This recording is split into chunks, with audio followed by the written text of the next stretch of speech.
Nah, hari ini tema saya adalah Nothing Without You. Satu pelajaran berharga yang saya dapat dalam pembelajaran kitab Keluaran, di mana ini mengandung pesan untuk tahun baru ini, ya.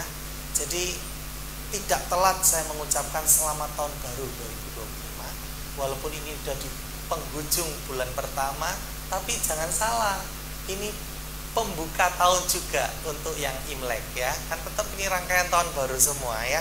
Saya sudah siap-siap karena ini liburan panjang, ya, keluarga sudah berkumpul, ya. Tahun baru lagi, rasanya tahun selalu baru. Tapi apakah kita siap menghadapi tahun itu? Nah, itu pertanyaan. Kita buka, ya, dalam kitab Keluaran pasal 33. Perenungan kita dari ayat 1 sampai 17. Namun memang apa yang saya sampaikan itu dari rangkaian pasal 32 sampai 34. Tapi kita baca di pasal 33 ayat 1 sampai 17. Dan juga tidak langsung ayat 1 sampai 17. Saya akan baca sesuai dengan apa yang saya tuntun, ya. Yang pertama kita akan baca di ayat pertama hingga yang ketiga. Setelah itu kita akan meloncat di ayat 12 sampai 17. Saya akan bacakan bagi kita semua, demikianlah firman Tuhan. Keluaran pasal yang ke-33 ayat yang pertama hingga 17. Berfirmanlah Tuhan kepada Musa, pergilah, berjalanlah dari sini, engkau dan bangsa itu yang telah kau pimpin keluar dari tanah Mesir, ke negeri yang telah kujanjikan dengan sumpah kepada Abraham, Ishak dan Yakub.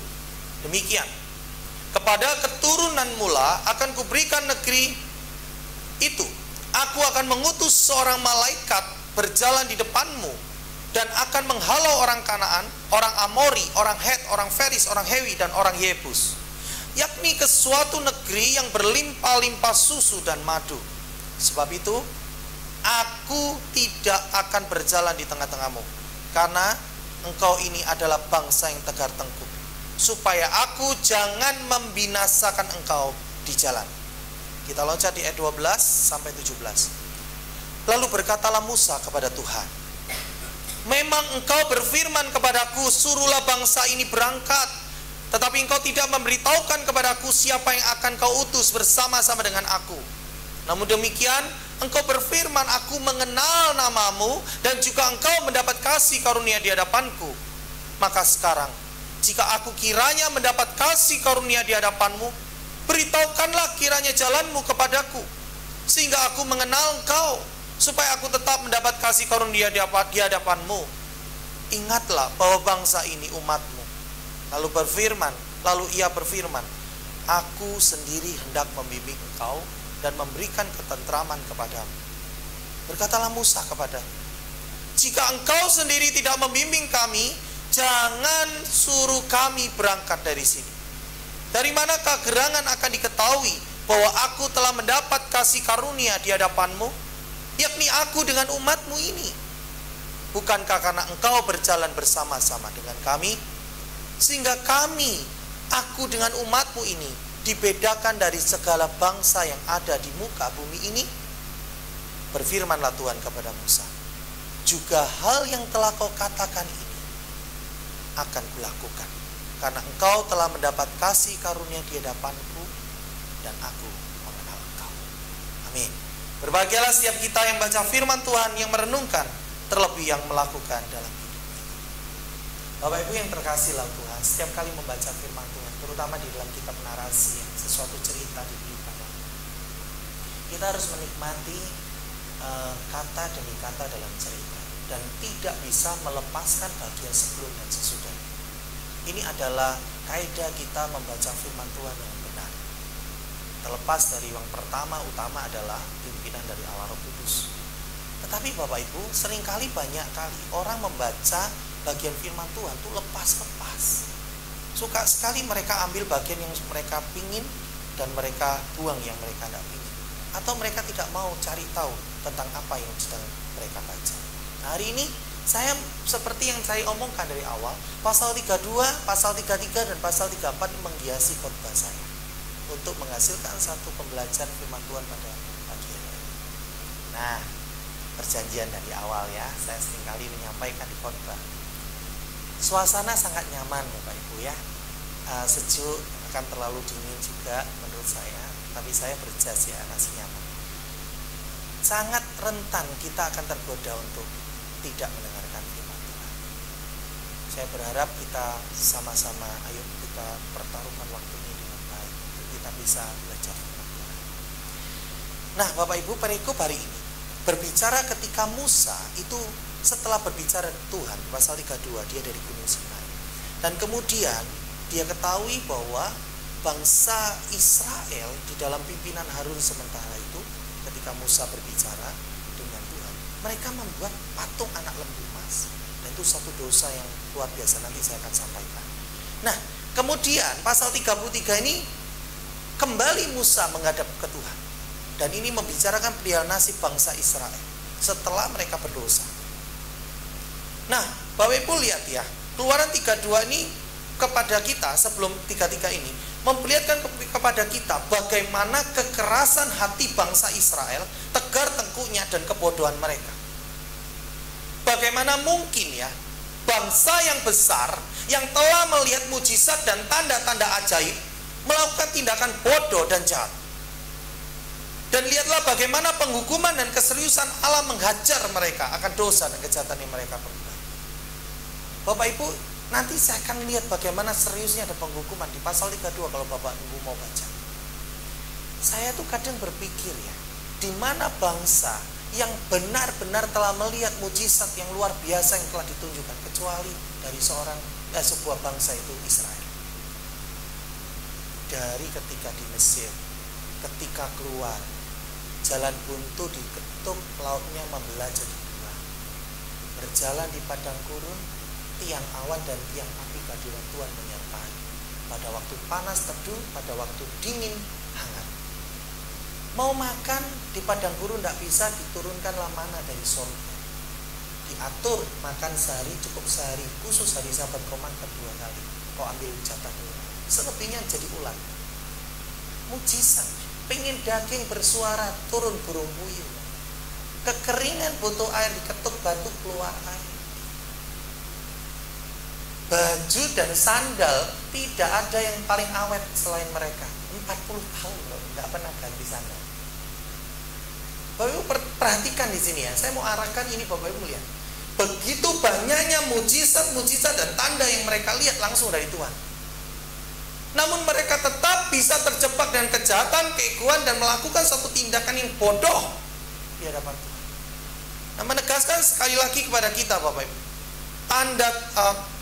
apa yang kita lihat bahwa mujizat dan tanda-tanda ajaib itu bukanlah sesuatu yang bisa membuat keseragaman tindakan dan reaksi, serta tidak menjamin bahwa orang akan dengan sungguh-sungguh percaya dan mempercayakan hidupnya kepada Tuhan. Perhatikan statement ini. Betapa banyaknya umat Tuhan hari-hari ini begitu merindukan mujizat, begitu merindukan sakit sembuh dan masalah lepas dan sebagainya, mengharapkan dan bahkan datang ke gereja menyembah Tuhan hanya mengharapkan mujizat Tuhan. Saya mau katakan bahwa mujizat terbesar yaitu Yesus datang ke dunia menebus hidup itu yang paling penting dalam hidup. Namun lihat, begitu banyak orang mencari mujizat dan tanda yang remeh-temeh.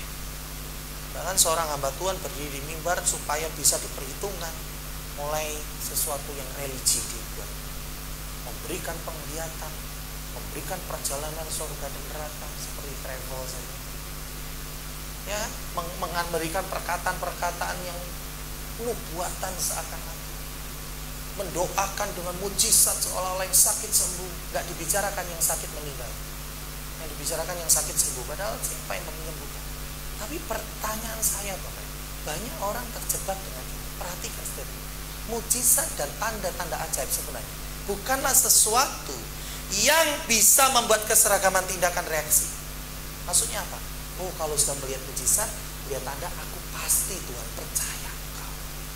Aku pasti Tuhan akan mempercayakan hidupku pada. Benar? Bangsa Israel contoh yang nyata. Karena itu cari yang benar. Fenomena manusia secara umum sekarang ini ya, selalu mencari pertolongan pada pribadi yang lebih berkuasa dari tinggi ada di dirinya. Dan pola ini kontinu dalam peradaban manusia. Namun yang menjadi ironis adalah mereka akan sering mencari pribadi yang lebih tinggi dan menggantikan pribadi itu dengan gampang kepada sesuatu yang instan. Hari ini saya ada dalam khotbah yang ada seorang yang mengatakan, pendeta yang berkhotbah mengatakan, ini karena dalam Imlek ya, jadi orang-orang Tionghoa ya, ketika mereka pemakaman dan sebagainya, ini kan ada tradisi mereka tidak boleh melihat peti mati. Nah lucunya pada waktu peti mati turunkan itu langsung setelah menoleh ke belakang, pas di belakang itu pendetanya ke depan-depan yang ngomong. Dan Bapak Ibu tahu yang melakukan itu adalah majelis yang sudah bertahun-tahun melayani Tuhan. Gak berhenti di sana Bapak Ibu, ada seorang yang melayani dan sebagainya, namun kena penyakit. Padahal terkenal dia orang yang luar biasa. Namun apa? Kamu gak sembuh-sembuh di dokter air. Ini ada cara lain melakukan sesuatu yang lain. Pribadi yang lebih berkuasa. Bapak Ibu, saya katakan Bapak ya, manusia di era sekarang membutuhkan yang serba instan. Pribadi mana yang bisa menolong dengan instan, melepaskan mereka dari kesulitan dengan cepat, maka pribadi itu akan mereka ikuti. Tak jarang mereka mensinkritiskan banyak pribadi. Saya awali dengan ini supaya di tahun baru ini, sepanjang tahun kita melihat inilah sebenarnya dosa yang sedang berkecamuk dan kuat di peradaban manusia. Menyangkup semua konsep Bapak Ibu, baik tentang uang, kesehatan, dan keselamatan. Perhatikan, kita akan jauh masuk ya. Semua ini mengarah pada manusia cenderung senang menerima berkat, tetapi lupa kepada Sang Pemberi berkat. Keluaran pasal 33 ini, rangkaian dengan pasal sebelum dan sesudahnya, mengingatkan kepada kita untuk mengambil komitmen di hadapan Tuhan. Saya suka belajar tentang bagaimana sikap Musa di fase ini. Orang yang sangat luar biasa Bapak. Karena itu hari ini kita belajar dua komitmen yang luar biasa. Yang pertama adalah nothing without your presence. Bapak Ibu, ini adalah satu komitmen yang diambil oleh Musa untuk memimpin bangsa Israel. Perhatikan ya bagian ini. Sebelumnya Allah yang disembah, ya Allah Yahweh, itu adalah Allah yang setia. Ia selalu mengingat akan janjinya, selalu diingat ya. Aku mengingat janjiku pada Abraham, Ishak dan Yakub. Ya, di ayat 2. Nah, di ayat 1. Lalu kemudian perhatikan Bapak Ibu. Allah mengutus malaikat. Tuhan mengutus malaikatnya. Untuk apa? Untuk memberikan apa yang dijanjikan kepada bangsa Israel terhadap janjinya itu, dan menghadapi semua orang yang akan menghadang mereka, baik orang Amori, orang Feris, orang Hewi, orang Yebus, semua akan ditaklukkan. Kau akan tetap masuk dalam negeri yang berlimpah susu dan madu. Namun perhatikan, malaikatnya tetap diutus, tetapi Tuhan tidak ada. Sesungguhnya hal ini menunjukkan penolakan Allah akan Israel. Mungkin sampai poin ini ada berkata, Pak Indra, bagaimana mungkin Allah tidak hadir? Nah, nanti saya akan katakan, kan Allah maha hadir ya. Tapi perhatikan, ini bagian firman Tuhan yang kita baca. Dosa yang dilakukan Israel berupa membuat patung anak lembu emas, sebenarnya dosa yang sangat-sangat fatal. Bapak Ibu kalau belajar di perjanjian lama, dua dosa yang benar-benar tidak bisa ditolerir, hukumannya itu pasti berat ya. Yang pertama itu adalah okultisme. Segala hal yang berkaitan dengan kuasa jahat, praktek-praktek dengan kuasa jahat, itu benar-benar kekejian di hadapan Tuhan. Bapak Ibu perhatikan semua, kalau di perjanjian lama pun itu hukumannya tidak main-main ya. Maksudnya selama hidup ya, jangan terus ngomong nanti kan sama saja di neraka, kalau semua neraka ya sama. Iya, tapi di hidup ini perhatikan dan hati-hati dengan itu Bapak Ibu. Yang kedua adalah dosa berhala. Kenapa kok bisa begini Bapak Ibu? Bapak Ibu, dosa berhala itu benar-benar bahkan dihukum pertama dan kedua, diberikan hukum pertama dan kedua ini. Itu benar-benar mengingatkan kepada kita betapa seriusnya dosa ini. Dan saya mau ajak kita gali lebih lanjut Bapak Ibu. Bapak Ibu tahu peristiwa anak lembu emas ya? Waktu pembuatan Bapak Ibu pernah baca secara detail. Kalau di sekolah minggu pasti sering ceritakan, tapi tidak detail. Kalau Bapak Ibu mau baca nanti di pasal 32 dibaca dengan detail. Seperti ini cerita. Pada waktu Musa 40 hari 40 malam tanpa makan dan minum mau berbicara dengan Tuhan. Umat di bawah gunung Sinai itu, umat Israel. Waduh, ini Musa ini masih hidup atau mati ya? Ayo, dia tekan Harun, ya. Ayo buat bagi kami Elohim, Allah yang memimpin kami keluar dari Mesir, berjalan di depan kami. Perhatikan ya kata yang dipakai juga ya. Saya sengaja sebutkan Elohim. Elohim itu sebenarnya adalah sebutan untuk alat jamak. Karena itulah kalau saya ngajarkan tentang alat Tritunggal, sebenarnya dari dulu kejamakan dalam keesaan Allah itu ada dengan sebutan Elohim. Itu skip ya. Nah Bapak Ibu sekarang perhatikan. Kemudian setelah itu Harun karena tekanan massa yang luar biasa, oke, kumpulkan semua perhiasan. Lalu dibentuklah oleh Harun menjadi anak lembu emas. Sampai sini sudah jelas ya, dosa berhala ya. Wah, kita bisa, wah nggak mungkin, masa di rumah kita ada patung kita sudah, nggak mungkin. Oke, sampai sini perhatikan. Setelah ini baru Bapak Ibu akan sadar dosa berhala itu mengerikan. Lalu kemudian setelah patung lembu emas berdiri, apa yang dikatakan Harun? Marilah kita rayakan, karena esok perayaan bagi Tuhan Guru besar semua. Kita rayakan dengan sukacita Tuhan Guru besar semua. Jadi Bapak Ibu jangan langsung berpikiran buruk bahwa itu langsung menyembah. Perhatikan, dengan tujuan semua Harun mau mengatakan Allah diwujudkan dalam patung anak lembu emas itu dan merayakan bagi Tuhan Yahweh, mengembalikan penyembahan bagi Tuhan Yahweh.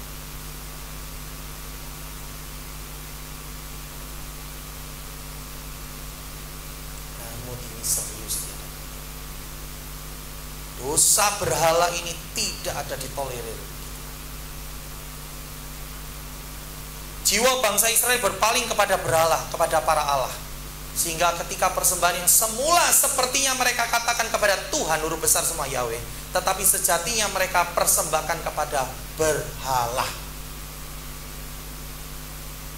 Kenyataan inilah warning bagi kita, karena sepolah dengan nafsu manusia.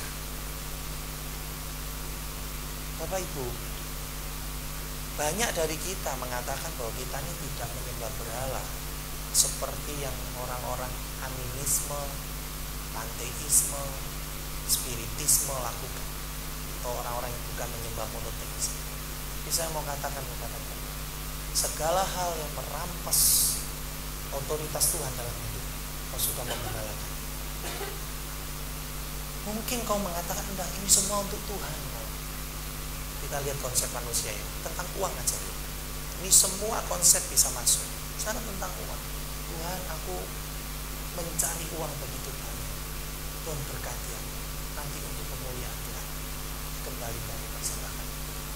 Namun lihat dalam hidup kita, seberapa engkau menakutkan dalam hidup kehilangan Tuhan atau kehilangan harta. Sebenarnya yang menjadi Tuhan siapa?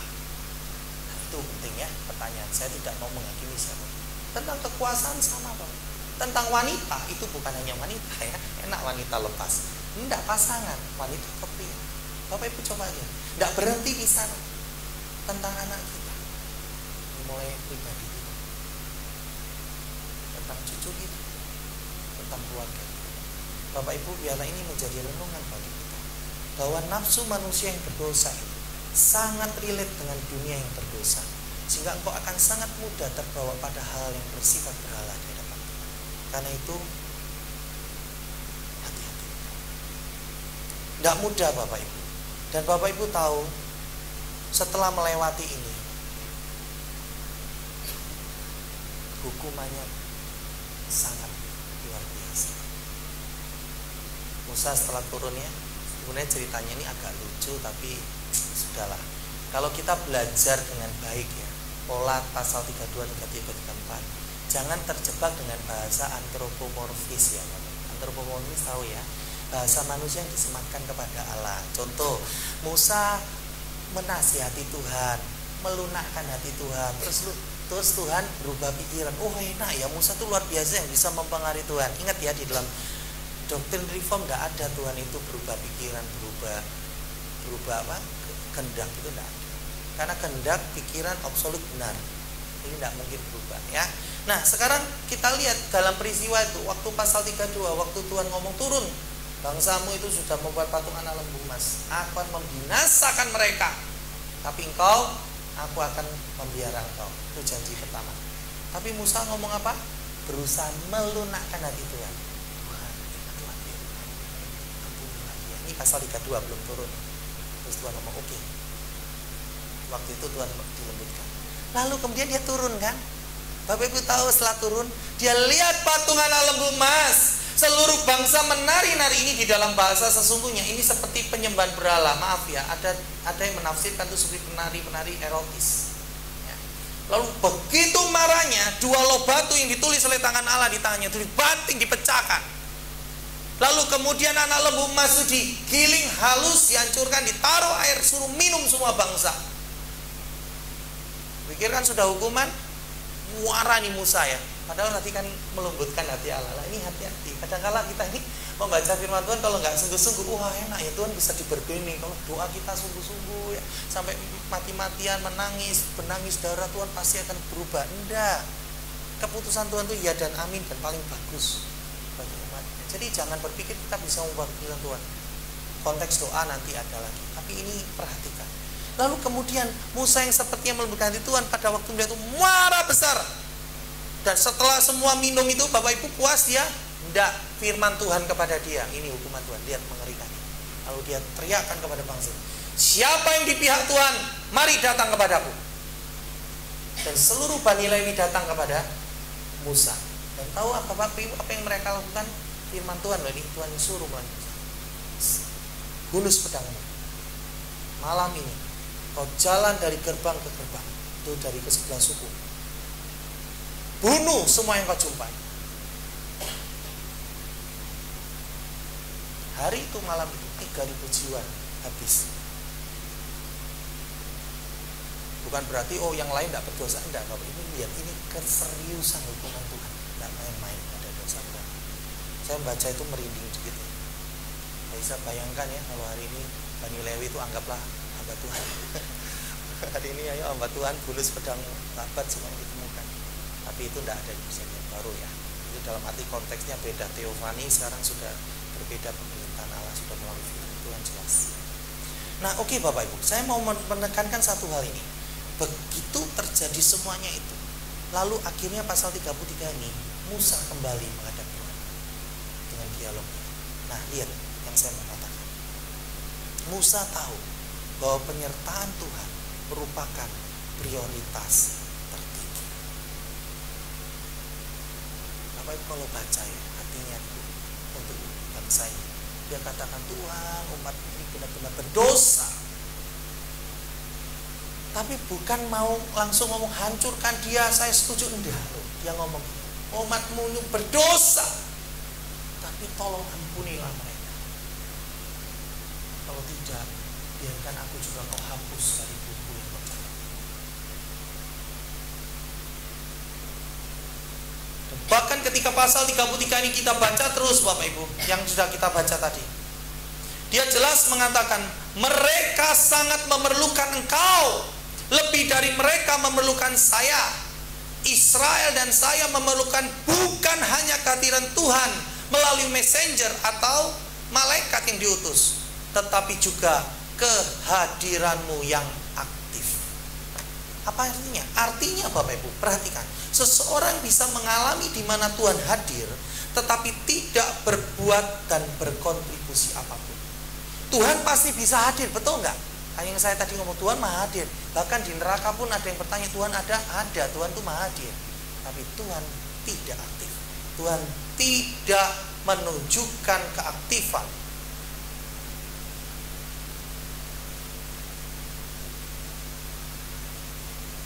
Namun apa yang didapat oleh Israel? Kegagalan, kehancuran yang dijanjikan Tuhan? Enggak loh. Tuhan ngomong apa? Tetap kukirim malaikatku karena janjiku pada Abraham, Ishak dan Yakub. Engkau akan menang terhadap orang Yebus kayak apa itu yang namanya, semua sampai ke kanan ke negeri tumpah susu. Kau tetap masuk sesuai janji.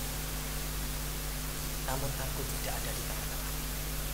Karena kalau aku ada di tengah-tengahmu, aku pasti akan membinasakan kau karena ketegaran Tuhan. Yang mengerikan. Saya mengerikannya bukan apa yang Tuhan akan lakukan, tapi yang mengerikan bagi kita sekarang ini. Ternyata ada keberhasilan, kesuksesan yang dunia pandang di dalam dunia ini yang bisa dinikmati oleh kita. Namun Tuhan tidak hadir dalam hidup. Mengerikan sekali. Bapak Ibu, ini benar-benar peringatan bagi kita. Betapa banyaknya ketika saya melayani pemuda, saya tanyakan cita-citamu apa dalam hidup ini. Banyak yang mengatakan tidak ada yang mau ngomong saya mau bekerja dan gagal, Bu Hendra. Pak Hendra, saya mau mencari pasangan yang kemudian gagal. Tidak ada. Betul enggak? Saya mau bekerja sukses. Rumah 1 kalau dikasih 2 ya mau, enggak nolak. Kalau 3, yo mau aja. Mobil 1 cukup, 2 lebih cukup lah. Mau, pokoknya mau. Semua berkat mau, sukses. Dipandang dunia, sukses. Tapi saya mau katakan kepada mereka, apakah engkau memenuhi kehendak Tuhan dalam hidupmu? Kalau kesuksesan itu, iblis pun bisa memberikan. Ketika godaan yang diberikan kepada Tuhan Yesus kepada guru, ingat, salah satunya adalah engkau akan kuberikan semua dunia ini asal engkau sujud menyembahku. Bapak Ibu, mungkin secara aktif engkau tidak menyembah setan, tapi dalam hidupmu kalau menomorsatukan apa yang setan bisa berikan, engkau sedang menomorsatukan setan. Nah, kenyataannya adalah bangsa Israel bisa menang terhadap semuanya, tetap masuk di dalam tanah Kanaan. Tapi Tuhan hanya mengutus malaikatnya. Tuhan tidak hadir secara aktif di tengah-tengah. Kalau Bapak Ibu tahu, zaman perjanjian lama ini teofani, Allah memerintah langsung. Jadi artinya apa? Tuhan tidak mau lagi memerintah bangsa ini. Musa tahu prioritas tertinggi adalah penyertaan Tuhan. Karena itu kalau Bapak Ibu baca ya, selanjutnya di pasal 34 ayat 8 dan 90 dia berkata, segeralah Musa berlutut ke tanah, lalu sujud menyembah serta berkata, jika aku telah mendapat kasih karunia di hadapan-Mu ya Tuhan, berjalanlah kiranya Tuhan di tengah-tengah kami. Sekalipun bangsa ini suatu bangsa yang tegak tengkuk, tetapi ampunilah kesalahan dan dosa kami, ambillah kami menjadi milik-Mu. Bahkan di bagian yang kita baca, dia dengan berjelas berkata, kalau engkau tidak berjalan bersama kami, jangan suruh kami berangkat. Bapak Ibu, ini menjadi satu pelajaran penting bagi kita. Tanpa kehadiran Tuhan dalam hidupmu, engkau tetap melangkah, engkau hanya menuju kepada sesuatu yang kehancuran. Walaupun mungkin di dalam dunia engkau terlihat sukses, tapi di hadapan Tuhan, kau tanpa Tuhan, kau adalah orang yang paling dikasihani. Ini penting bagi kita Bapak Ibu. Bahkan mungkin ini juga salah satu yang menguatkan saya, selain banyak hal. Ketika saya sebelum menjadi hamba Tuhan Bapak Ibu, saya ini sudah menjadi kontraktor selama 10 tahun. Saya sudah komit kepada Tuhan. Memang selama ketika saya telah lulus, saya minta waktu Tuhan, saya mau jadi hamba Tuhan. Tapi saya tidak mau S1 teknik sipil saya seperti percuma. Saya mau berkarya. Tapi saya minta tolong Tuhan, di tengah saya menikmati pekerjaan saya, dan di tengah saya, maaf ya, mungkin dikatakan cenderung bisa dikatakan sukses, Tuhan ingatkan saya pasti mau masuk. Saya tidak mau pada waktu saya jatuh. Bukan berarti yang jatuh tidak rohani ya, bukan Pak. Ini komitmen saya. Jadi pada waktu itu Bapak Ibu, ketika saya diingatkan, dan memang saya sedang menikmati pekerjaan saya beranikan diri tetap mau. Saya tahu dunia bisa berikan apa kesuksesan di hadapan manusia, tapi kalau Tuhan dihadirkan, justru apa yang sepertinya berkat di dunia malah menghancurkan hidup. Bahkan bukan hidupmu saja Bapak Ibu, bisa anak, cucu, keturunan kita. Karena itu ini menjadi satu bagian yang penting di dalam menghadapi tahun ini, berjalan bersama Tuhan. Nothing without you. nothing without your presence. Tanpa kehadiran Tuhan, kita ini nothing. Lalu ada yang bertanya, mudah juga saya bertanya, lalu bagaimana Bu Indra? Apakah kita ini bisa melihat tanda Tuhan? Padahal kan Tuhan ini kan tidak langsung bersuara ya. Tanda sekarang ini kan bukan teofani ya. Ini jadi jangan terlalu pede ya. Kalau tiba-tiba tengah-tengah kita saat teduh, malam yang gelap, dimatiin lampu semua, tiba-tiba ada suara yang oh ya enggak. Kalau saya sih takut. Saya malah ini siapa? Saya tengking gitu nih. Siapa tahu? Oh waduh, itu dari Tuhan, dari Tuhan. Tunggu dulu. Kamu tahu mana suara nada Tuhan itu bagaimana?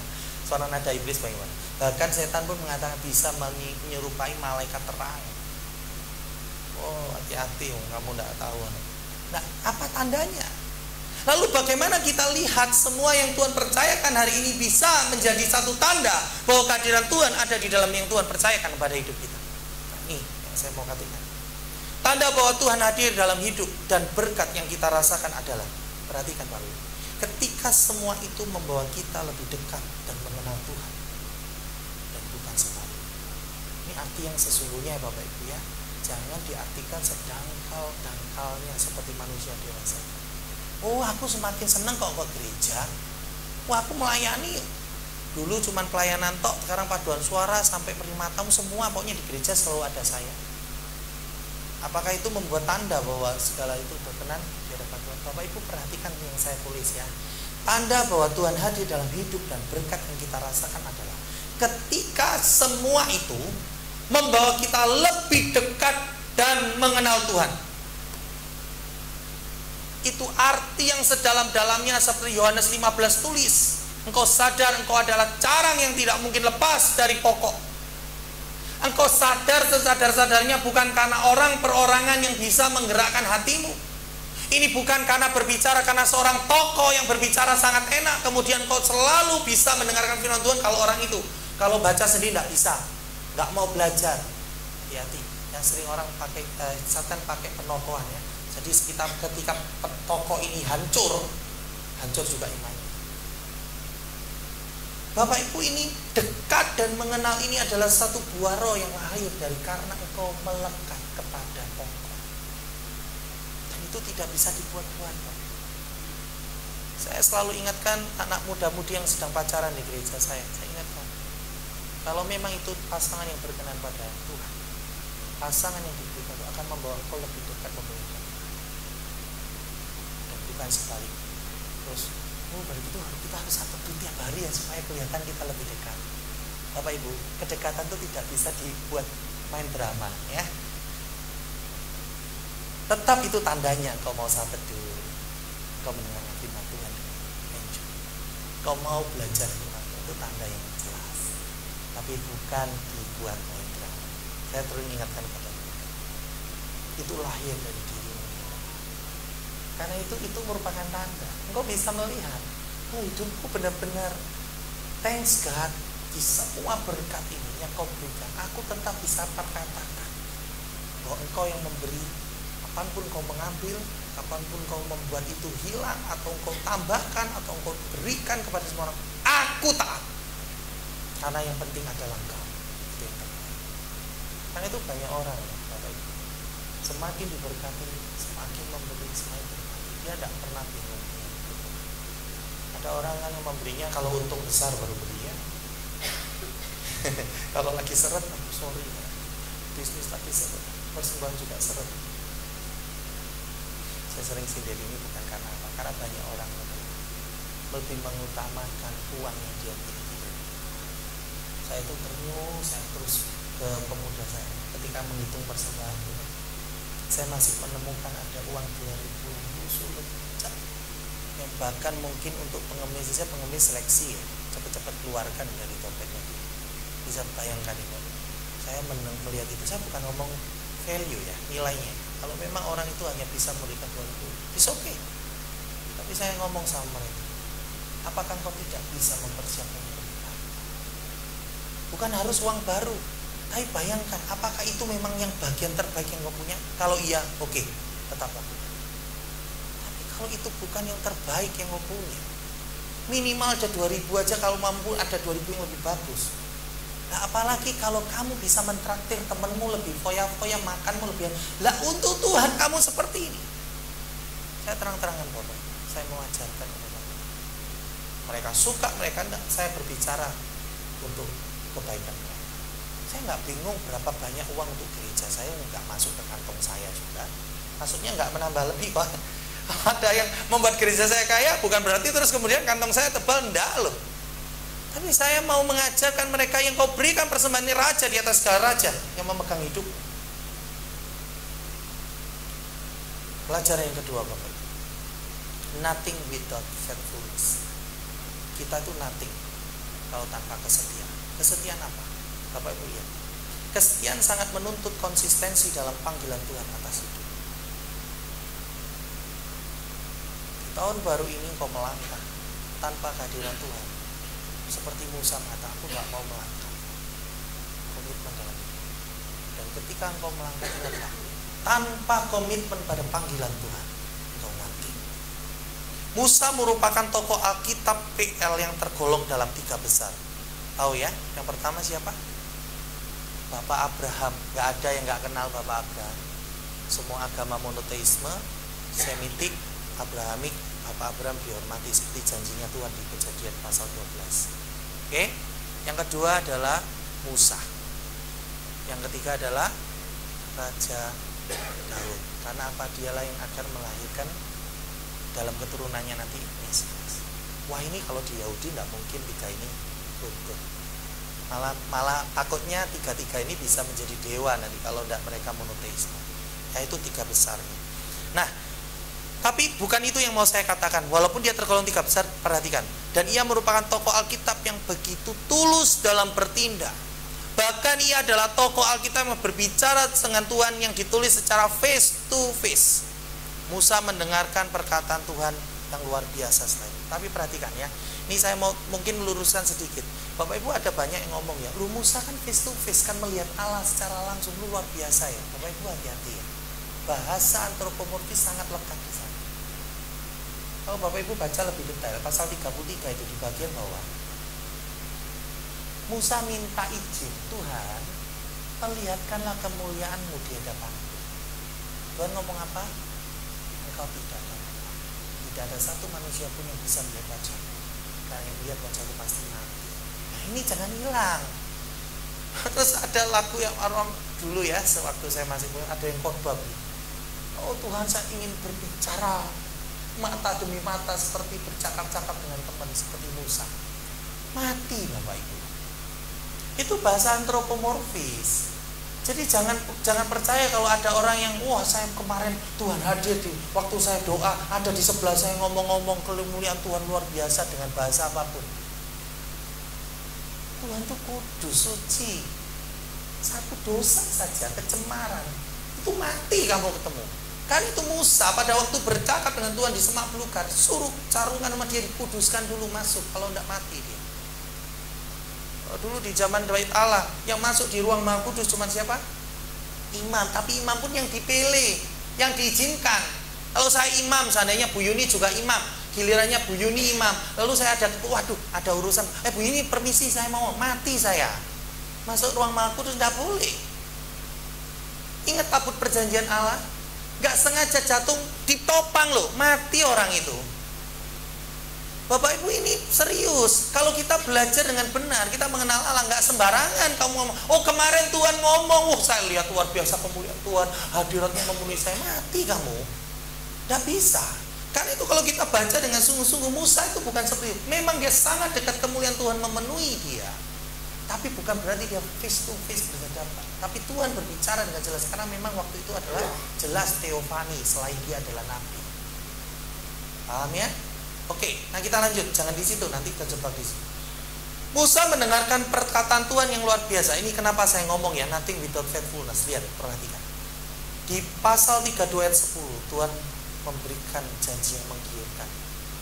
Melalui Musa akan lahir bangsa yang besar. kita lihat ya. Pasal 32 ayat 10. Ini pakai bahasa ya, terjemahan kedua ya. Saya baca. Sekarang biarkanlah aku bertindak. Biarlah murkaku menyala-nyala terhadap mereka, dan aku akan membinasakan mereka, tetapi engkau akan kujadikan bangsa yang besar. Jadi maksudnya apa, Bapak? Bapak Ibu, kalau dari penciptaan ya, semua beranak pinak ya manusia. Lalu dinolkan di zaman apa? Nuh. Paham ya? Dari anaknya Sem dan Yafet, lalu kemudian melahirkan bangsa-bangsa lagi, besar lagi. Lalu di antara semua bangsa yang besar ada satu bangsa yang menjadi umat pilihan. Nah, sekarang di dalam umat pilihan yang sudah besar ini akan dihancurkan lagi, dinolkan menjadi anak-anak Musa. Bapak Ibu mungkin memikir, wah biasa aja. Kalau mengartikan secara rohani, Bapak, ini luar biasa. Ini akan menjadi bapak dari semua umat ini, umat yang dipilih oleh Tuhan. Nah, Bapak Ibu perhatikan ya, dan kalau saya lihat ya di Ulangan pasal 9:14 ini mengutip sama Keluaran 32 ayat 10, tapi dalam bahasa yang lebih kita bisa lebih jelas. Ulangan 9:14 mengatakan, biarkanlah aku, maka aku akan memunahkan mereka, bangsa Israel ya, dan menghapuskan nama mereka dari kolong langit. Gila, betapa mengerikannya. Tetapi daripadamu Musa akan kubuat suatu bangsa yang lebih berkuasa dan lebih banyak daripada bangsa ini. Wah, ini menggiurkan Bapak Ibu. Ini janji yang luar biasa. Ini merupakan godaan yang sangat nyata bagi Musa. Walaupun saya ngomong ini bukan jebakan ya, Tuhan yang mengatakan, maksudnya bukan wah Tuhan ngasih pencobaan, bukan. Perhatikan, tapi ini sesuatu yang luar biasa bagi seorang yang bernama Musa. Dengan syarat kalimat sebelumnya bahwa engkau akan diberikan itu kalau Tuhan engkau membinasakan Israel. Atau harganya hanya dengan mengabaikan panggilan penggembalaannya dan membiarkan Israel. Bapak Ibu, Musa itu dipanggil untuk menggembalakan Israel, umat Tuhan, keluar dari Mesir. Bahkan ini menjadi antitipe dari pembebasan manusia dari hubungan dosa kepada kebebasan di dalam hidup kekal, dalam janji Allah. Nah, tapi di tengah itu bangsa yang tegar tengkuk harus dihancurkan karena ketegar tengkukan mereka, kebebalan mereka. Dan dari Musa akan lahir satu bangsa yang akhirnya lebih besar dari bangsa Israel. Kalau Bapak Ibu juga baca ya di pasal 33 ditekankan kembali Bapak, ayat yang ke-14, aku sendiri akan berjalan besertamu dan memberikan tentraman padamu. Sekali lagi ini Tuhan, antara Tuhan dan Musa. Selain menjadi bangsa yang besar, akan menjadi umat dari Musa ini menjadi bangsa yang dipilih Tuhan, lalu ketentraman yang ada dalam dunia. Asal dia menaruh pengembalaan terhadap Israel. Musa mau. Musa tahu panggilan. Dia dipanggil untuk menjadi gembala bagi dalam 33 ayat 16 Musa mengatakan, kata aku itu di dalam bahasa Ibrani ada dua ya, ani dan anoki. Anoki itu lebih formal, lebih panjang, tapi ani itu melibatkan emosi karena cepat. Jadi ketika dia ngomong sama Tuhan, aku pakai ani, dia mengatakan emosinya dilibatkan. Maksudnya apa? Dia mau mengatakan, Tuhan, jika ini respon Tuhan hanya untuk saya dan Tuhan, forget it, lupakan.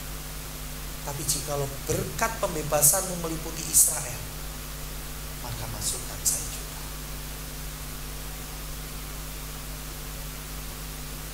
Musa begitu tulus, bahkan sampai yang kedua ini pun ia tetap mempunyai kesetiaan sebagai gembala Israel.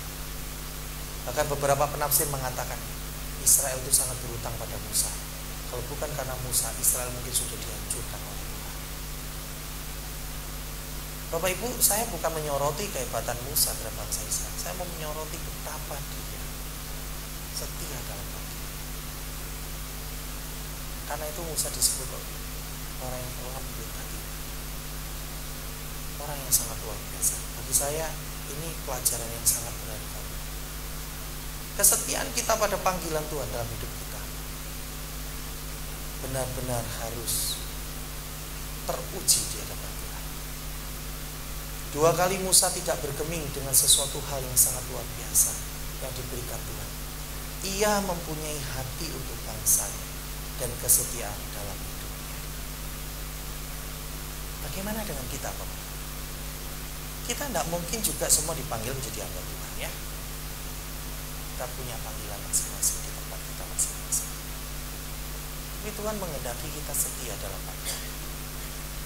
Berjalan di tahun ini, ingatlah bahwa tanpa kehadiran Tuhan, kita nanti. Tanpa engkau setia dalam panggilan yang Tuhan berikan, kita benar.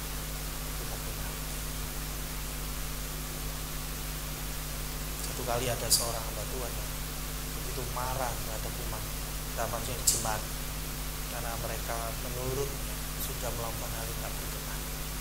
Lalu sepertinya dia ingin membuang saja jemaat. Dan dia ingin, ya biar Tuhan hukum semuanya, nolkan lagi atau apa dan sebagainya. Ya, kemudian saya juga berpikir dulu dan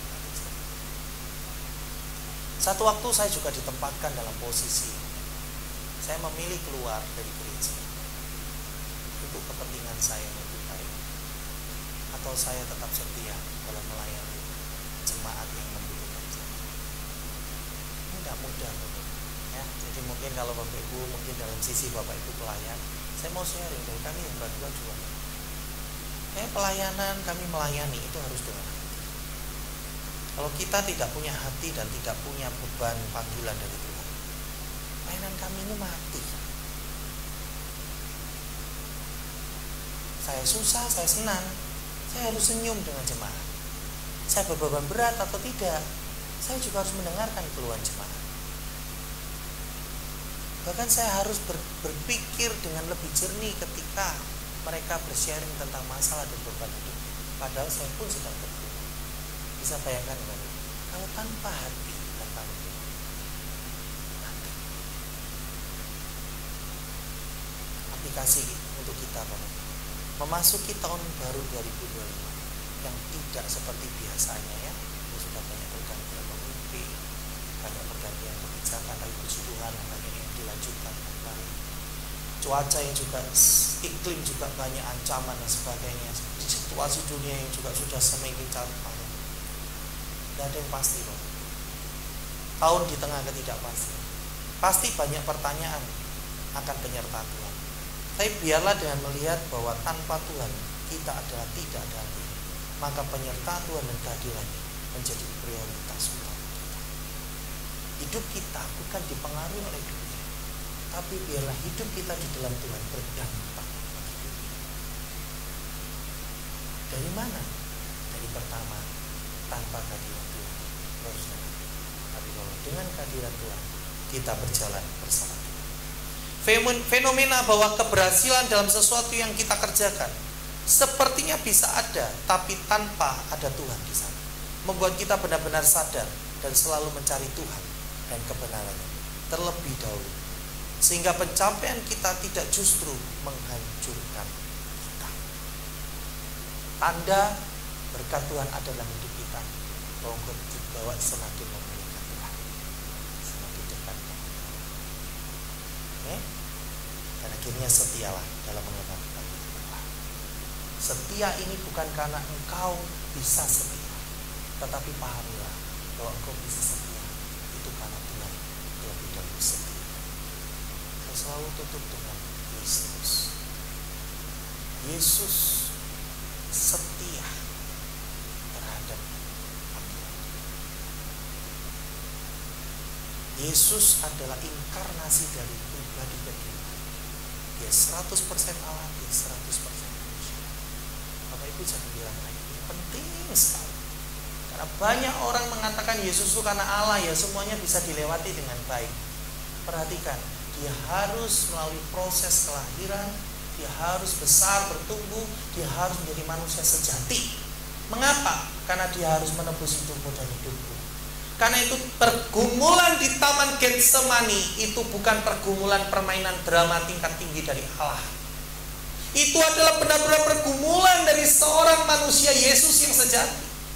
Dia mengatakan, kalau boleh cawan ini lalu-lalukan, tetapi bukan kehendakku yang terjadi, tapi kehendak manusia. Ini benar-benar pergumulan manusia. Saya mau katakan dalam hidup kita, Bapak Ibu, kemanusiaan kita pasti ingin yang sesuai dengan kemauan kita dan dunia. Percaya saya. Kalau engkau mengetahui hidupmu dalam posisi itu, katakan pada Tuhan, memang kehendakku seperti ini, tetapi aku mau setia, mau taat. Biarlah kehendakmu terjadi. Ya, setia. Biarlah alat itu dipermuliakan dalam hidup kita. Mari kita berdoa.